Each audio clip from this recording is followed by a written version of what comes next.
कभी कभी जिंदगी में एक ऐसा मोड़ आता है जहां इंसान की एक भूल उसकी पूरी दुनिया उजाड़ देती है। सविता की जिंदगी में भी वही मोड़ आया, एक ऐसी गलती जिसने सब कुछ बदल कर रख दिया। उस गलती का बोझ इतना बड़ा था कि घर की दहलीज भी उसके लिए पराई हो गई। सविता, अब बस। तेरी वजह से हमारा समर चला गया। मैं इस घर की हर दीवार पर उसकी चीख महसूस करता हूं और हर बार मुझे तेरी गलती याद आती है। अब ये घर तेरे लिए नहीं है। तू अभी के अभी निकल जा। रमेश, ऐसा मत कहो। समर मेरा भी बेटा था। मैंने जानबूझकर कुछ नहीं किया। मैं उसे छोड़कर कहाँ जाऊं? उसकी हंसी, उसके खिलौने, उसकी यादें, सब यही तो हैं। मुझे इस घर से मत निकालो। मैं तुझसे झगड़ना नहीं चाहती। मैं तेरा दर्द समझती हूँ। मैं खुद हर पल समर की कमी में मरती हूँ, लेकिन अगर तू मुझे निकाल देगा तो क्या उसका दर्द कम हो जाएगा? तेरी मौजूदगी से ही मुझे उसका जाना याद आता है। तू रहेगी तो मैं कभी चैन से सांस नहीं ले पाऊंगा। मैं कह चुका हूँ, इस घर से निकल जा। मुझे मत निकालो। मैं यही रहकर उसकी यादें संभालना चाहती हूँ। नहीं सविता, तू रहेगी तो ये घुटन और बढ़ेगी। मैं कह चुका हूँ, आज की रात तू इस घर से बाहर जाएगी। अगर तुझे यही सुकून मिलेगा तो मैं चली जाती हूँ, पर याद रखना, मैं अपने बेटे की यादों को कभी नहीं छोड़ूंगी। चाहे मैं बाहर रहूं, समर मेरे साथ ही रहेगा।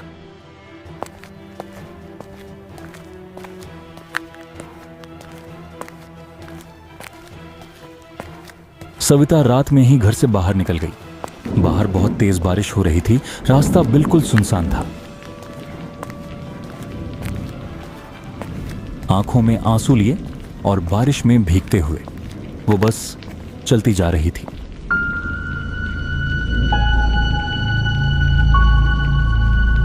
रमेश ने कितना गलत किया मेरे साथ। समर सिर्फ उसका नहीं था, मेरा भी तो बेटा था। मैं अपने ही बेटे को कैसे मार सकती हूँ? ये इल्जाम, ये बोझ मैं कब तक ढोती रहूंगी? समर, काश तू होता तो सबको बता देता कि तेरी माँ तुझसे कितना प्यार करती है। सविता बस स्टॉप पर खड़ी होकर यह सब सोच ही रही थी कि उसके कानों में कुछ फुसफुसाहट की आवाज हुई। माँ? सविता को ऐसा लगा किसी ने उसे मां कहकर पुकारा। सविता ने चारों ओर देखा, मगर वहां आसपास कोई भी नहीं था। ये कैसी आवाज? किसी ने माँ कहा? कौन है वहां? कोई नहीं। पर फिर ये आवाज मेरे कानों तक कैसे आई? क्या सचमुच किसी ने मुझे पुकारा? क्या ये मेरा ही वहम है? शायद ये मेरी थकी हुई सोच है। सविता यह सब सोच ही रही थी कि तभी वहां एक बस आ गई और सविता उस बस में चढ़ गई। वह बस कालीगढ़ गांव की तरफ जाने वाली आखिरी बस थी। कड़कती बिजली और तेज बारिश के बीच सुनसान सड़क पर तेज चलती हुई वह बस उसके मां के गांव कालीगढ़ में पहुंच गई। सविता बस से उतरी और पैदल ही अपने मां के घर की ओर चल पड़ी। अपनी मां के घर पहुंचकर उसने दरवाजा खटखटाया। अरे सविता, इतनी रात को इस वक्त तू यहाँ? सब ठीक तो है ना बेटी? आज अचानक यहाँ आने की क्या जरूरत पड़ गई? माँ, मैं अब और सह नहीं पाई। रामेश उसने मुझे घर से निकाल दिया। कहता है कि समर की मौत मेरी गलती थी। माँ, मैं अपने बेटे को कैसे मार सकती हूँ? वो मेरा भी तो था। मैं टूट गई हूँ। मुझे समझ नहीं आता मैंने क्या गलती की जो मेरी पूरी दुनिया मुझसे छिन गई। चुप हो जा बेटी, अब सब मेरे पास कह ले। अपना दुख, अपना दर्द। तू थक चुकी है, बहुत सह चुकी है। अब और मत सोच। अभी तू खा ले, फिर थोड़ा आराम कर ले। रोने से समर लौट कर नहीं आएगा, पर तू कमजोर होगी तो उसके नाम की यादें भी कमजोर हो जाएंगी। सविता सोने के लिए अपने बिस्तर पर चली गई। उसने बस अपनी आंखें बंद ही की थीं कि उसे फिर से अपने आसपास किसी के होने का एहसास होने लगा। उसने चारों तरफ देखा, पर वहां कोई नहीं था। सविता फिर से अपने बिस्तर पर लेट गई और अपनी आंखें बंद करके सोने की कोशिश करने लगी। आज की रात अमावस की रात थी और पूरा गांव सन्नाटे में डूबा हुआ था। उधर सविता अनजाने डर और अनिद्र में डूबी हुई थी। उसका मन अंदर से अशांत था। बहुत कोशिश करने के बाद भी सविता को नींद नहीं आ रही थी। उस रात कुछ ऐसा होने वाला था जिसकी उसने कल्पना भी नहीं की थी।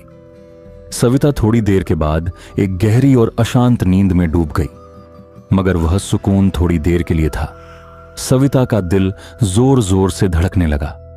वह हिलने की कोशिश कर रही थी, मगर उसका शरीर जैसे उसका साथ नहीं दे रहा था। मानो सविता का शरीर पत्थर की तरह निर्जीव हो गया हो, जैसे उसका शरीर उसका अपना नहीं था। जब सविता ने अपनी आंखें खोली तब वह सन्न रह गई। उसने चिखना चाहा। सविता अपनी मां को आवाज लगाने की कोशिश कर रही थी, मगर उसकी आवाज मानो अंदर ही दब गई हो। उसके गले से आवाज नहीं निकल रही है। सविता के ठीक ऊपर एक भयानक आकृति थी। उसके बड़े बड़े कान और भयानक चेहरा था। जो सविता की आत्मा को भेज रहे थे वह ठीक सविता के ऊपर था। उसकी वह फूफकार वाली, जो मौत के भयानक मंजर से भी ज्यादा डरावनी थी। उसकी वह बदबूदार ठंडी सांस सविता के चेहरे पर सीधे आ रही थी। वह और करीब आया और सविता के कान में कुछ फुसफुसाने लगा। तुमने मुझे मारा, हाँ, तुमने ही मुझे मिटा दिया। अब तुम्हारी हर सांस मेरी जीत है।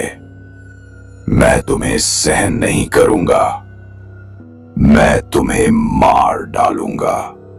मैं तुम्हें अपने साथ ले जाऊंगा, उन गहराइयों में जहां लौटकर कोई नहीं आता।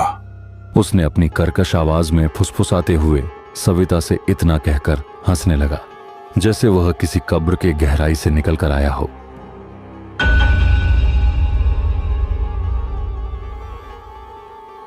सविता चीख कर उठ गई। उसका पूरा शरीर पसीने से लथपथ था। उसका गला सूख रहा था। माँ, माँ आओ, उसने कहा। वह मुझे ले जाएगा। माँ बचाओ, माँ मदद करो। सविता की चीखने की आवाज सुनकर उसकी मां दौड़कर वहां आई। इसके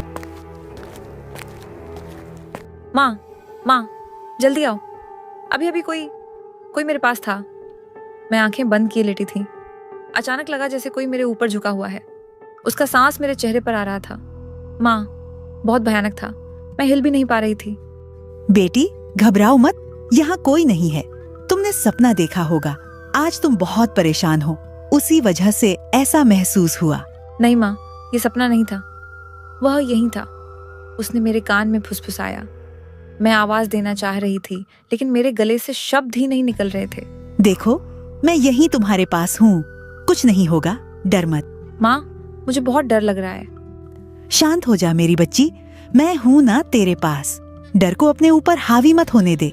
थोड़ी देर बैठकर बातें करते हैं, फिर सोने की कोशिश कर। कल सुबह सब साफ लगेगा। इसके बाद दिन पर दिन सविता की हालत बिगड़ने लगी।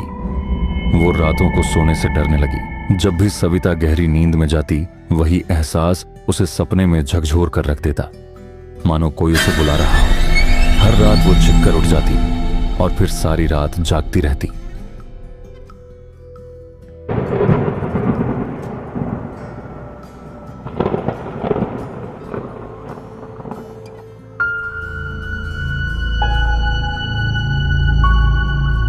बेटी, ये सुनकर मुझे बहुत गहरा दुख हुआ। तू अकेली ऐसी चीजें क्यों सह रही है? जब तुम घर छोड़कर आई थी तब वही अमावस की रात थी ना? रास्ते में किसी ने तुझे कुछ दिया क्या? किसी ने तुझे परेशान तो नहीं किया? माँ, हर रात वही चीज आती है। जब मैं गहरी नींद में होती हूँ, अचानक ऐसा लगता है जैसे कोई मुझे जकड़ लेता है। मैं चीखने की कोशिश करती हूँ, पर आवाज नहीं निकलती। कोई ठंडी सांस मेरे चेहरे पर आती है और वह मेरे कान में फुसफुसाता है। फिर मैं डर के मारे जाग उठती हूँ और सारी रात जागती रहती हूँ। वो बस स्टॉप पर भी किसी ने मुझे माँ कहकर पुकारा था। मैंने चारों ओर देखा, कोई न था। मैं नहीं जानती ये सब असल है या मेरा दिमाग ही कर रहा है, पर मैं रोज रोज मरती जा रही हूँ। मुझे नहीं पता मैं किस चीज से डरूं और कैसे सहूं। हर रात वही सन्नाटा, वही आवाज, और मैं बस टूट जाती हूँ। मुझे लगता है कि ये कोई बुरी शक्ति या कोई गलत नजर का असर हो सकता है, और मैं किसी भी सूरत में तुझे अकेला वापस नहीं भेजूंगी। तू घबराना बंद कर। आज रात मैं तेरे पास ही रहूंगी। कल मैं तुझे किसी जाने माने बाबा के पास ले जाऊंगी और जिस तरह की भी सजा दवा करनी पड़ी करवा दूंगी। डरना मत, मैं तेरे साथ हूँ। सविता की माँ इतना कहकर वहां से चली जाती हैं और सविता फिर से चारपाई पर लेटे हुए गहरी नींद में सो जाती है। रात के 3 बज चुके थे और सविता अपने चारपाई पर गहरी नींद में थी। उसकी सांसें हल्की और बेचैन थीं। सविता का कमरा पूरा अंधेरे से भरा हुआ था, बस दिए की हल्की रोशनी फैली हुई थी। अचानक से उसके सर के ऊपर हड्डियां जमा देने वाला बोझ उसके ऊपर लटक रहा था, जैसे वह उसकी सांसों को चुरा रहा था। उसका भयानक चेहरा सविता के ऊपर मंडरा रहा था और उसकी वह भयानक आंखें जिसमें सविता के लिए नफरत भरी थी। उसकी वह ठंडी सी सांस सविता के चेहरे पर पड़ रही थी। उसने हल्की फुसफुसाहट की आवाज में सविता से कहा, कौन हो? यहाँ कौन है? बताओ, मुझे क्यों पकड़ रखा है? तुम्हारी ठंडी सांस मेरे चेहरे पर क्यों पड़ रही है? तुमने मुझे मारा। हाँ, तुमने ही मेरी नींद छीन ली।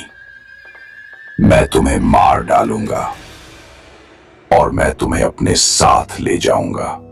मैंने किसी को नहीं मारा। मेरा बेटा समर मेरा ही था। मैं उसे कैसे मार सकती हूँ? ये सब एक हादसा था।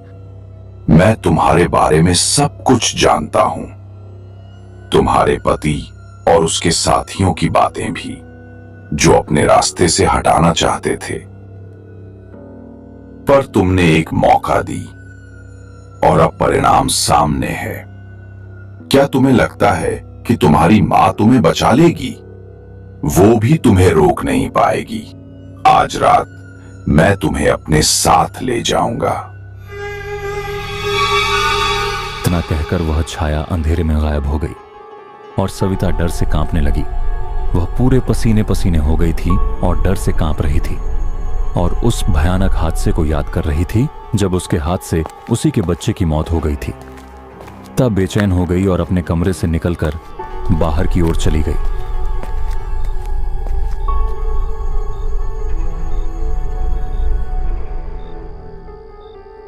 हाय राम, मेरी गलती ही तो थी।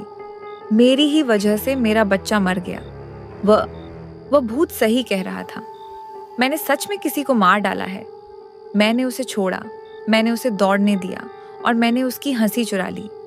मुझे माफ कर दो। मैंने अपना ही बेटा खो दिया। वह भूत, वह सही था। मैंने सच में उसे मार डाला। मैं अब बच नहीं सकती। मैं अपनी सजा भुगतने के लिए यहाँ हूँ। सारी रात सविता अपने आप को कोसती रही और अगली सुबह सविता की मां ने सविता से आकर कहा। सविता की मां सविता को लेकर गांव के बाहर एक छोटी सी झोपड़ी में रहने वाले एक बाबा के पास गई। उठो, मैं आज ही तुझे बाबा के पास लेकर जाऊंगी। वहाँ कुछ तो उपाय बताएंगे, कुछ तो आराम मिलेगा। चलो, अब और देरी नहीं। माँ, मैं नहीं जाना चाहती। मुझे वह और ज्यादा परेशान कर देगा। बाबा क्या जानेंगे? वे और बातें करेंगे और मैं और डर जाऊंगी। मेरा कुछ भी ठीक नहीं होगा माँ। मैं अपने भीतर ही सुलझना चाहती हूँ। कृपा करके मुझे यहाँ रहने दो। मुझे अकेला रोने दो। मैं नहीं चाहती किसी अजनबी के पास जाऊं।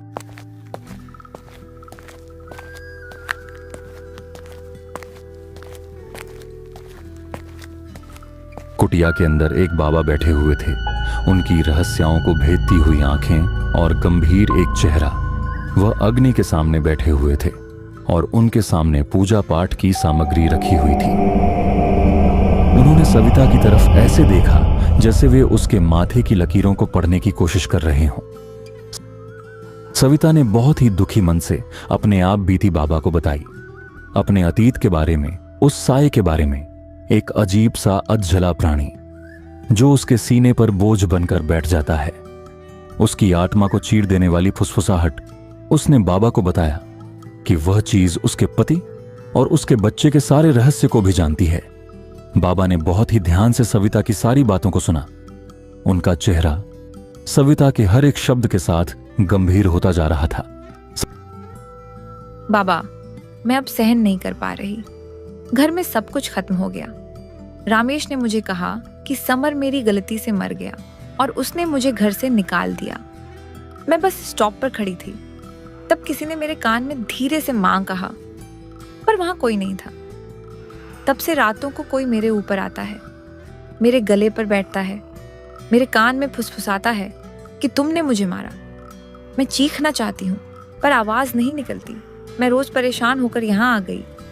मैंने सब कुछ इसलिए बता दिया क्योंकि अब और छुपा नहीं सकती। रोज रोज मरती जा रही हूँ, मुझे बचाओ। सविता ने बाबा को सारी बात बताई और चुप हो गई। कुटिया में एक सन्नाटा छा गया। सब सुनकर जो लगता है वही कहूँगा। यह कोई साधारण डर नहीं, ये तेरे घर से जुड़ी हुई एक अशांत आत्मा है। मुझे यकीन है कि ये तेरी ही बेचैनी की परछाई नहीं, ये तेरी किसी खास व्यक्ति की आत्मा है, शायद तुम्हारे बेटे की। और हाँ, इसका कोई तात्कालिक आसान उपाय नहीं है कि बस इसे भगा दें। हमें उसका सामना ठीक उसी तरह सीधा, विधिवत और साहस के साथ करना होगा। तुझे अपने भीतर की सच्चाई मानकर खुले मन से उस आत्मा से मिलने और शांति मांगने की हिम्मत जुटानी होगी, तभी इसका समाधान संभव है। मैं विधि बताऊंगा और साथ निभाऊंगा, पर पहला कदम तुम्हारा साहस है। इसके बाद सविता और उसकी मां घर आ जाते हैं। शाम ढल चुकी थी और आधी रात का वक्त था। उस रात सविता बहुत ज्यादा थक चुकी थी। न जाने कितनी रातें निकल गईं। वह ठीक से नहीं सो पाई। वह चाहकर भी अपने आप को सोने से नहीं रोक पाई और गहरी नींद में चली गई। और फिर से सविता के सोने के बाद पहले जैसी ही घटना हुई। पूरा कमरा धुएं से ढक गया और खिड़की से ठंडी हवा का झोंका है। और अचानक से 6 साल का सविता का बेटा पिशाच के रूप में उसके सामने था। उसकी आंखों में अपनी मां के लिए सिर्फ और सिर्फ नफरत भरी थी। उसका पूरा शरीर जला हुआ काला था। वह धीरे धीरे सविता के सामने आकर खड़ा हो गया। सविता का दिल जोर जोर से धड़क रहा था। वह अचानक आकर सविता के सामने खड़ा हो गया। सविता की सांस रुकने लगी और उसकी आंखों से आंसू बहने लगे। उसने कांपते हुए हिम्मत की और उससे कहा, तूने मुझे क्यों मारा? तू मेरी मां होकर भी मेरी दुश्मन बन गई। अब मैं तुझे अपने साथ ले जाऊंगा। नहीं, नहीं बेटा, मैंने तुझे नहीं मारा। मुझे आज भी याद है, मैंने उस रात गैस का चूल्हा बंद किया था। मैंने तुझे सुरक्षित रखने की हर कोशिश की थी, लेकिन न जाने कैसे अचानक आग लग गई। ये मेरी गलती नहीं थी। तू मेरी सांसों में बसता है। मैं तुझे कैसे मार सकती हूँ? इतना सुनकर उस पिशाच का चेहरा कांपने लगा। उसकी आंखों में गुस्से और दर्द की लपटें बुझाने लगी। सविता ने डर को छोड़कर हिम्मत से उसका सामना किया। अगर तुझे लगता है कि मेरी वजह से तेरा जीवन छिन गया, तो मुझे भी अपने साथ ले चल। मैं भी अब जीना नहीं चाहती। तेरे बिना मेरा कोई सहारा नहीं है। मुझे भी अपने साथ ले जा बेटा। मैं जीना चाहता था मां, बस तेरे साथ रहना चाहता था, लेकिन अब समझ आ रहा है, ये तू नहीं थी। इतना कहकर वह पिशाच वहां से गायब हो गया। इस बार उसका सपना टूट चुका था। कमरे में शांति थी, मगर सविता की आंखों से आंसू रुकने का नाम नहीं ले रहे थे। लेकिन चेहरे पर हल्की सी राहत थी। सविता अब समझ चुकी थी कि उसका डर ही उसका असली दुश्मन था। अब उसके बेटे की आत्मा शांत हो गई थी। अगले दिन सविता के ससुराल से यह खबर आई कि सविता का पति और उसकी नई पत्नी घर में आग लगने की वजह से जलकर मर गए, बिल्कुल वैसे ही जैसे सविता का 6 साल का बेटा मरा था। सविता के दिल में हमेशा के लिए यह सवाल घर कर गया कि क्या वाकई में उसने अपने बेटे की आत्मा को मुक्त कर दिया।